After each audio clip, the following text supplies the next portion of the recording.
Hare Krishna, everyone, and welcome to Krishna in Vrindavan. So today we're starting the chapters of the 5 chapters of Rasa Leela, which are chapters 29 to 33 or 34. And we're starting 29 today.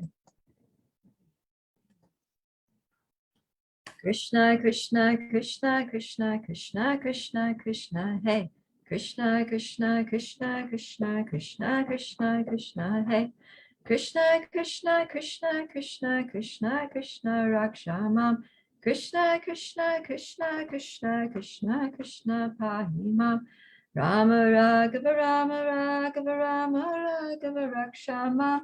Krishna Keshava, Krishna Keshava, Krishna Keshava, Pahimam. Om Namo Bhagavate Vasudevaya. Om Namo Bhagavate Vasudevaya. Om Namo Bhagavate Vasudevaya. All right, so we're reading from Srimad Bhagavatam, Canto 10, Chapter 29. Krishna and the Gopis meet. So we heard recently about how Krishna stole the clothes of the unmarried gopis, and in that way he became their husband, and they became his wives. And he promised them that in the very near future we're going to meet, and we're going to actually fulfill this husband-wife relationship. And so the gopis were very excited about that, and they were just waiting for the proper time. So now this chapter starts with the beginning of the autumn in Vrindavan, and the autumn season is very beautiful. So text 1 starts like that. Sri Krishna, the Supreme Personality of Godhead, full in all opulences, yet upon seeing those autumn nights scented with blossoming jasmine flowers, he turned his mind toward loving affairs. To fulfill his purposes, he employed his internal potency. So this starts up here, Bhagavan Api, that although Krishna is the Supreme Personality of Godhead, which means that he's full in all opulences, he's completely self-satisfied, he's Atma Rama. He doesn't need anyone else to make him happy. He's always happy and he's always satisfied. But when he saw these autumn nights with the blooming jasmines, then, and so many other descriptions, because in the autumn in Vrindavan, well, anywhere in the northern hemisphere, the nights become longer, they become pleasantly cool. And Kavi Karnapur describes these autumn nights that the best fragrant flowers of all seasons are blooming. The cuckoos are singing, there's swarms of intoxicated bees buzzing. Those bees are intoxicated because all those flowers are blooming and they're getting drunk on the nectar. And it says that their buzzing resembles a conch shell. And also that the ducks and swans and herons are playing on the lake. So it's this whole beautiful, enchanting, very romantic scene. And so in that atmosphere, Krishna's mind turns towards conjugal love. And he remembers the promise that he made to the gopis, and he is eager to fulfill that promise. So then,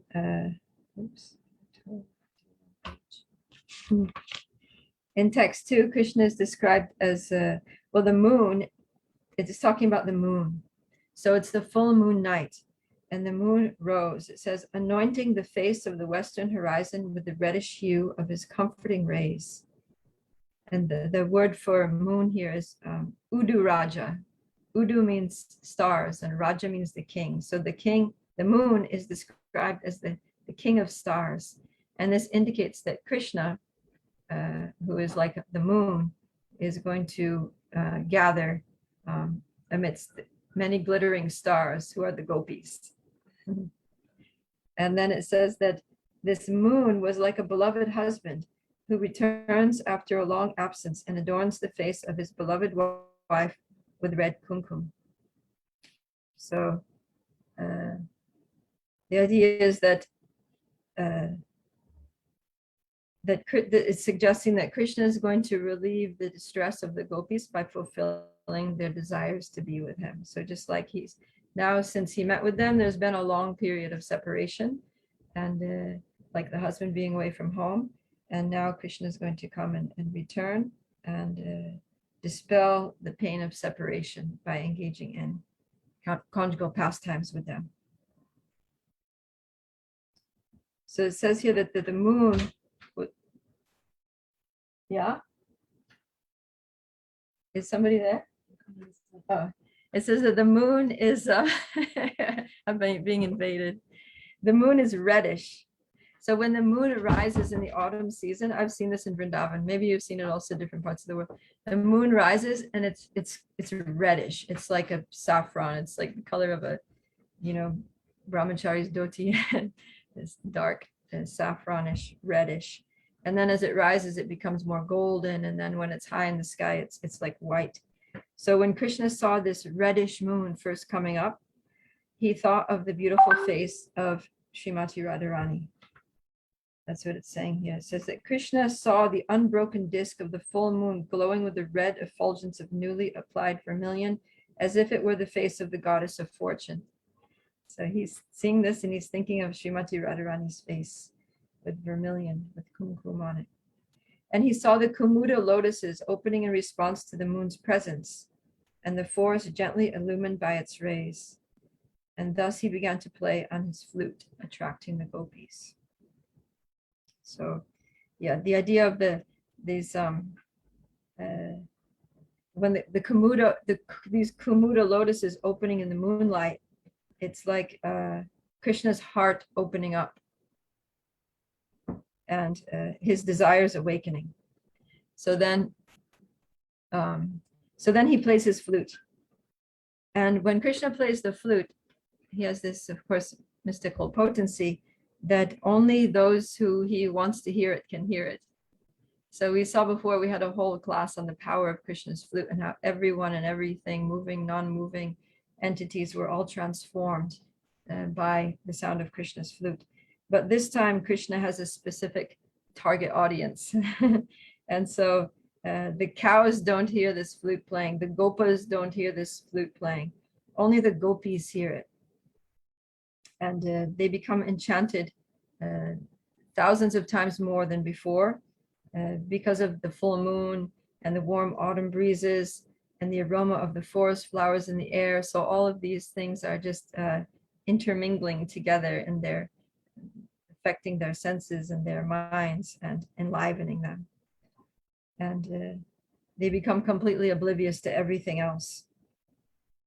And that the sound of the flute goes into their ears and goes to their hearts and destroys all their family attachments and just irresistibly impels them to go and meet Krishna. So it's also described that when the gopis heard this flute music, they didn't just hear, musical notes, they heard words. So Radharani heard her name in that sound and sweet words of Krishna glorifying her qualities. And Krishna was paying attention. When he understood that Radharani had heard the call, then he called the next gopi. And each gopi thought that Krishna was calling only her because she heard only her name and her qualities in that flute song. And so each gopi went running to meet Krishna without knowing that the other gopis were simultaneously running to meet Krishna. They thought Krishna's calling only me and I'm going alone to meet Krishna. So, yeah, in text 4, we have the word here, Ananga Vardhanam. Ananga means Cupid. So Krishna's flute acted just like, the song of Krishna's flute acted just like Cupid. And it just, it says here, Krishna Grihita Manasa, that Krishna grasped their minds, just like a thief. And it stole away their shyness, it stole away their sobriety, their sense of duty, their fear of the consequences of what they're going to do. And this was all Krishna's mercy. So just like we might think, devotee nowadays might think, well, how can I surrender to Krishna? I have my family, my job, my house, my dog, my cat, whatever. I have these things that I need to worry about and take care of. And then we might also think that if I surrender to Krishna, then what's going to happen to me? How am I going to earn money? What if I become sick? What will society think of me? So the sound of Krishna's flute just took away all these obstacles in the minds of the gopis. And in the same way, before I was mentioning that the Hare Krishna mantra, Maha Mantra, is like Krishna's flute. So when we chant and we become really absorbed in chanting, then it will similarly remove all of our obstacles to surrendering to Krishna. So when the gopis left, they had no fear. They were totally fearless. They were not worried about being criticized, and they just left. And it's described here that some of them were milking cows, and they just stopped the milking and ran to Krishna. Some of them had milk boiling on the stove. Others left cakes burning in the oven. Some were getting dressed. Some were feeding milk to their infants or serving their husbands. Some were eating. Some were bathing. Some were putting on makeup. And they just stopped everything. And they went with their clothes and ornaments and makeup all in a state of complete disarray. And they had like kajal or mascara only on one eye, or they had one earring in, one earring out, and they put the top clothes onto the bottom and the bottom on the top, and yeah. They just left. They didn't think about anything at all.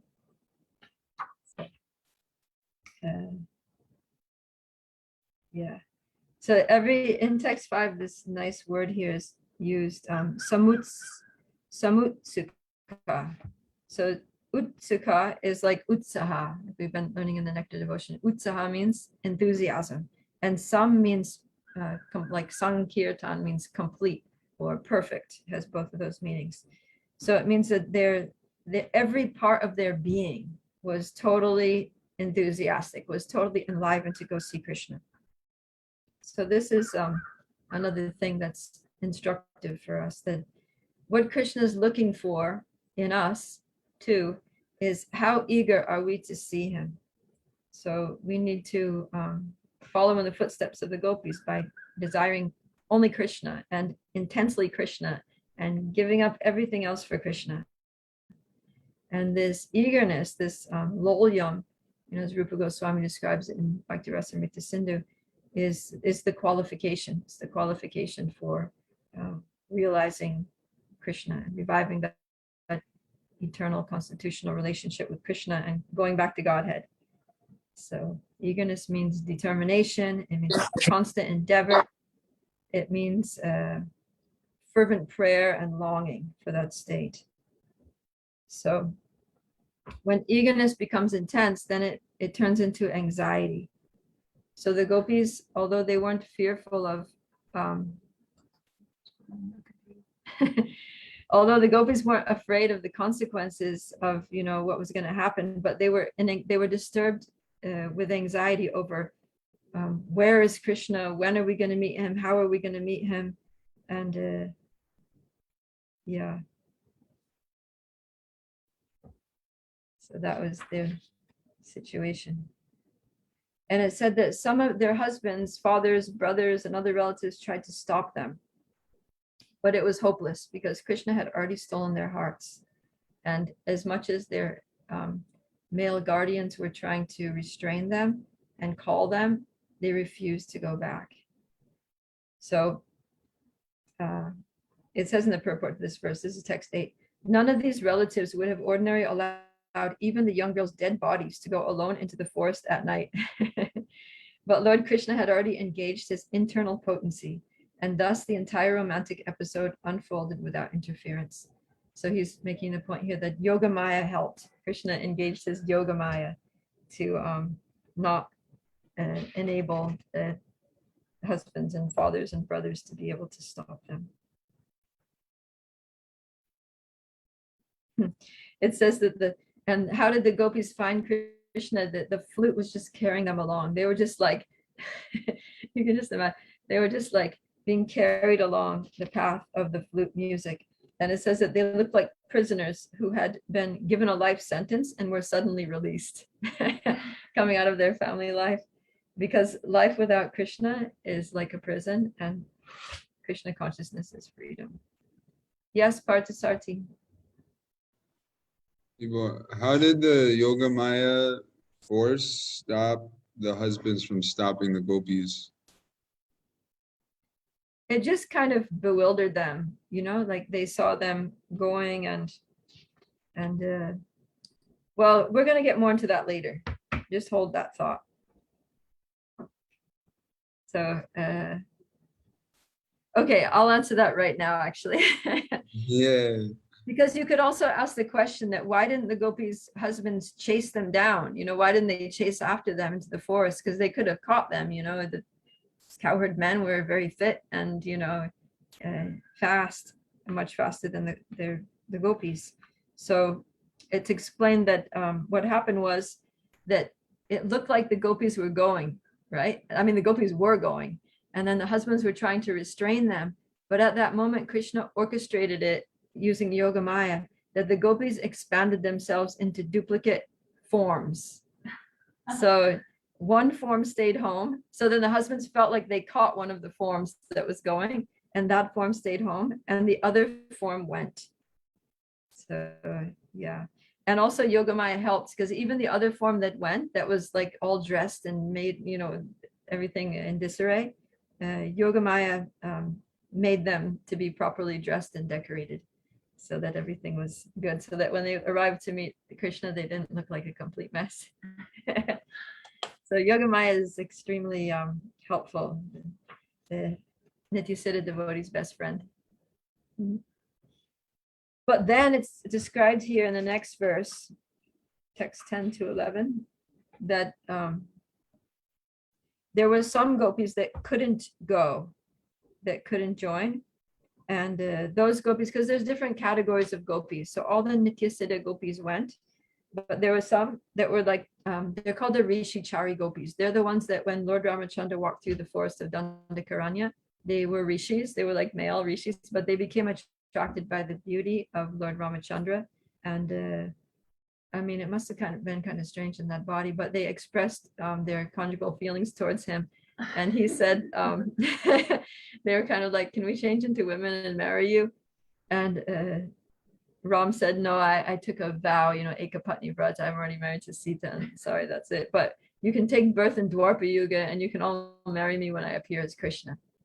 So, but because their love for the Lord was not completely developed, they still had some material contamination remaining in their hearts and minds.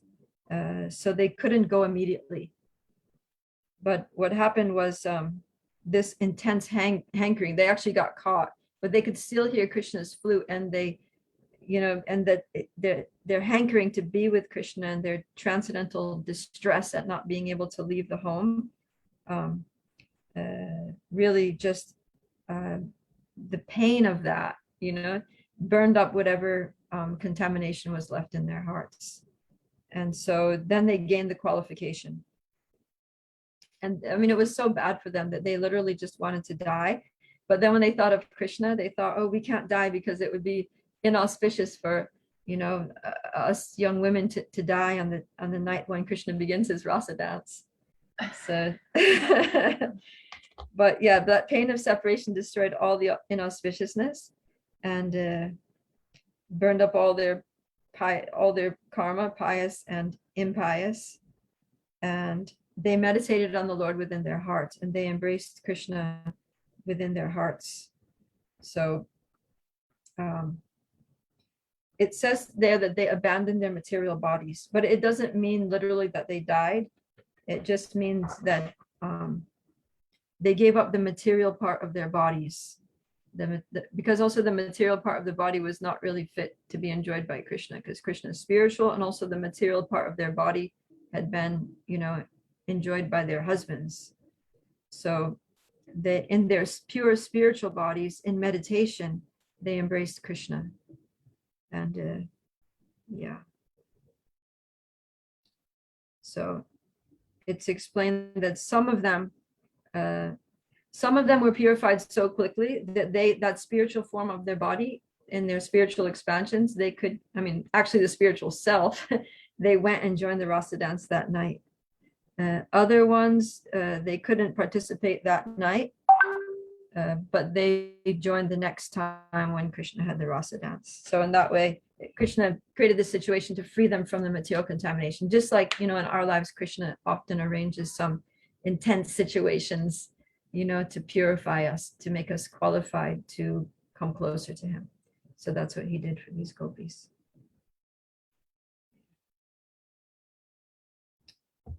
Okay. Wait, what's the next time? Next time, well, Krishna has the rasa dance again and again.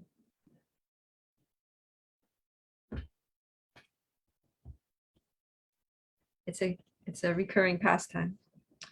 All right, so then in text 12, Parikshit Maharaj asks a question, because he's, there's a big audience there when Shukadeva Goswami is reciting the Bhagavatam, and Parikshit is seeing that some of the sages in the audience are kind of raising their eyebrows, like, oh, he's thinking that these gopis are just, attracted, just kind of like sexually attracted to Krishna. And they asked this, so he, on behalf of the sages, those sages, he asked this question to Shukadeva Goswami. The gopis knew Krishna only as their lover, not as the supreme absolute truth. So how could these girls, with their minds caught in the waves of the modes of nature, free themselves from material attachment? So basically, he's preempting this question or this thought that he sees the sages having, that these gopis they're just lustful girls. They're in the modes of material nature, and how is it that they're just a mundane sexual attraction to Krishna enables them to get his intimate association? Because after all, he's the absolute truth. He's pure. You need to be pure to interact with the pure and all that. So then Shukadeva, first of all, in answering this question, he first chastises Maharaj Parikshit, like, why are you asking this? Weren't you listening in the 7th canto when I told you that even Shishupal attained liberation by meditating on Krishna with a mood of hatred? So what to speak of these gopis who are constantly thinking of Krishna in a mood of intense love? Of course, they're going to get liberation and much, much more.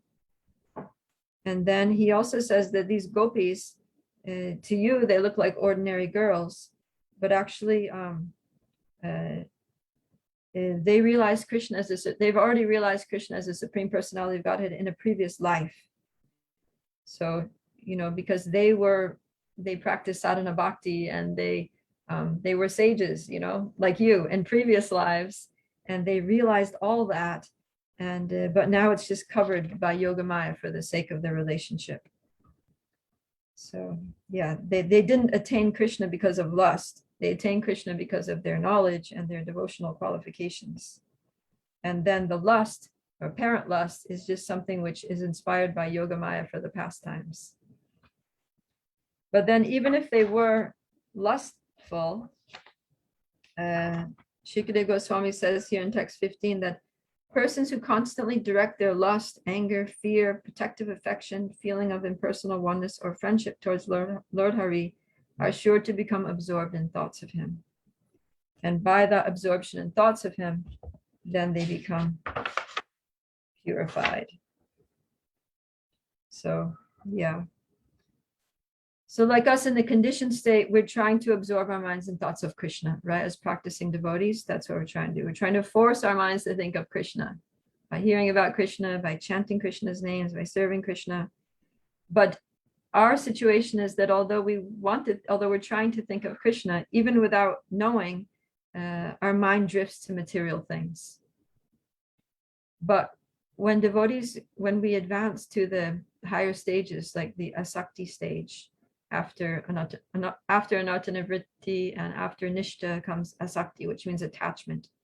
So when we come to that stage, then our minds will go to Krishna spontaneously. And then it's like we're trying to focus on doing something else, and then without knowing, our minds will drift to Krishna. So previously we're trying to think of Krishna and our minds are drifting to material things, other things. And then at the stage of asakti, we're trying to do other things and we can't focus on it because our minds keep going to Krishna. Get distracted by Krishna. So the gopis are at an even higher state than that. That's just like 101 for the gopis. They're just totally absorbed in Krishna, intensely absorbed in Krishna.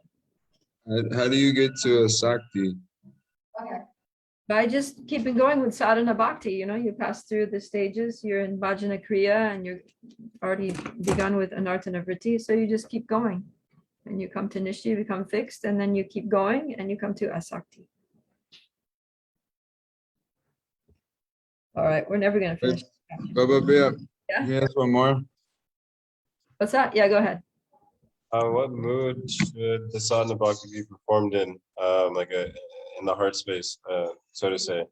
Because I feel like two persons can practice the same thing, but depending on their consciousness, they can render a different result.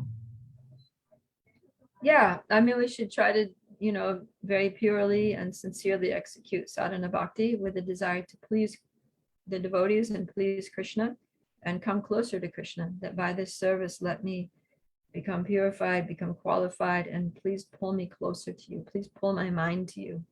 Please pull my heart to you. Like, And is that a selfless desire? Because we're taught to be selfless.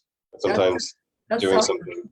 So even if it's like, I'm doing this for my purification, that's a selfless act.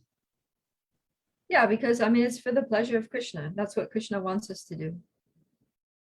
That's what the acharyas teach us to do.